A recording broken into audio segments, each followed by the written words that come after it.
धरती, मानव और प्रकृति का भविष्य, विनाश या संरक्षण। धरती केवल मिट्टी का गोला नहीं है, बल्कि यह मानव, जीव जंतु, पेड़ पौधे, जल, वायु, अग्नि और सूर्य के संतुलन से बना एक जीवित तंत्र है। आज यह तंत्र असंतुलित हो चुका है। यदि यही स्थिति बनी रही तो धरती पर जीवन का अंत हजारों वर्षों में नहीं, बल्कि कुछ 100 वर्षों में ही स्पष्ट रूप से दिखाई देने लगेगा। 1. वायुमंडल और हवा का विनाश। हवा जीवन की पहली शर्त है।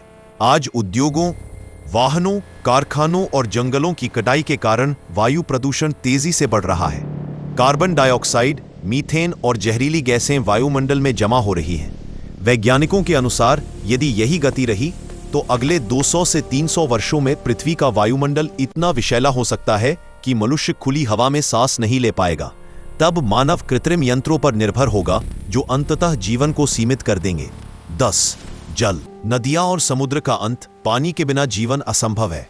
आज नदियां गंदी हो रही है, भूजल सूख रहा है और समुद्र प्लास्टिक का कब्रिस्तान बनते जा रहे हैं। यदि जल का अंधाधुंध दोहन चलता रहा तो अगले 100 से 150 वर्षों में पीने योग्य पानी दुर्लभ हो जाएगा। समुद्र का तापमान बढ़ने से हिमनद पिघलेंगे, जिससे समुद्र का स्तर बढ़ेगा और कई तटीय नगर डूब जाएंगे। यह मानव सभ्यता के पतन की शुरुआत होगी।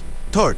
अग्नि और ताप का असंतुलन। अग्नि जीवन के लिए आवश्यक है, परंतु आज यह विनाश का कारण बन रही है। ग्लोबल वार्मिंग के कारण जंगलों में आग, भयानक गर्मी और सूखा बढ़ रहा है। यदि पृथ्वी का तापमान इसी प्रकार बढ़ता रहा तो अगले 25 से 100 वर्षों में कई क्षेत्र मानव जीवन के लिए अनुपयुक्त हो जाएंगे। अत्यधिक गर्मी से फसलें नष्ट होंगी, भूख फैलेगी और युद्ध बढ़ेंगे। 4. सूर्य और ब्रह्मांडीय प्रभाव। सूर्य जीवनदाता है, परंतु पृथ्वी की ओजोन परत कमजोर हो रही है। यदि यह पूरी तरह नष्ट हुई तो सूर्य की पराबैंगनी किरणें सीधे धरती पर गिरेंगी। इससे त्वचा रोग, कैंसर और जीवों का विनाश बढ़ेगा।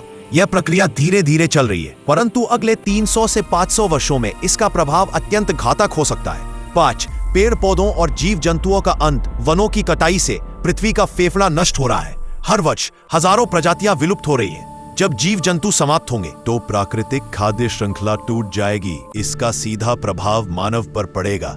बिना पेड़ पौधों के न हवा बचेगी, न वर्षा, न भोजन। 10. मानव जाति का अंत कैसे होगा। मानव जाति का अंत किसी एक दिन नहीं होगा। यह धीमी मृत्यु होगी। पहले बीमारियां बढ़ेंगी, फिर पानी और भोजन की कमी होगी, उसके बाद युद्ध और संघर्ष होंगे। अंततः मानव स्वयं अपने बनाए हथियारों, प्रदूषण और लालच से समाप्त होगा। यह अंत प्रकृति का नहीं, बल्कि मानव की मूर्खता का परिणाम होगा। 7. हमें क्या क्या सावधानियां अपनानी चाहिए। यदि मानव अभी भी चेत जाए तो भविष्य बच सकता है। हमें निम्न सावधानियां अपनानी होंगी। अधिक से अधिक पेड़ लगाना और जंगल बचाना, जल का संरक्षण और पुनः उपयोग, प्लास्टिक का त्याग, स्वच्छ ऊर्जा जैसे सौर और पवन ऊर्जा का प्रयोग, प्रकृति के साथ सह अस्तित्व का भाव, सीमित उपभोग और संतुलित जीवन विज्ञान का उपयोग, विनाश के लिए नहीं, संरक्षण के लिए। 8. आने वाले भविष्य के लिए हम क्या कर सकते हैं। भविष्य केवल सरकारों से नहीं बदलेगा, बल्कि हर व्यक्ति की सोच से बदलेगा। हमें बच्चों को प्रकृति से जोड़ना होगा, शिक्षा में पर्यावरण को जीवन का आधार बनाना होगा।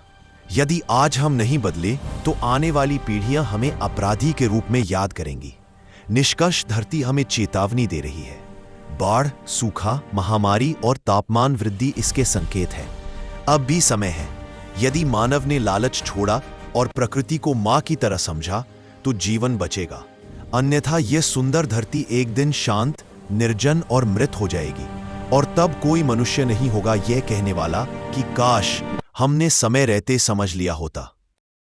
नमस्कार दोस्तों, आप सभी को हार्दिक शुभकामनाएं। ये कहानी आप जैसे समझदार और ज्ञानी श्रोताओं के लिए प्रस्तुत है। हमें आशा है कि ये आपको पसंद आएगी और कुछ नया सोचने को प्रेरित करेगी। कृपया हमारे स्टोरी चैनल को लाइक करें, सब्सक्राइब करें और कहानी को अधिक से अधिक लोगों तक शेयर करें। आपका सहयोग हमें और बेहतर कहानियां लाने की प्रेरणा देता है। धन्यवाद।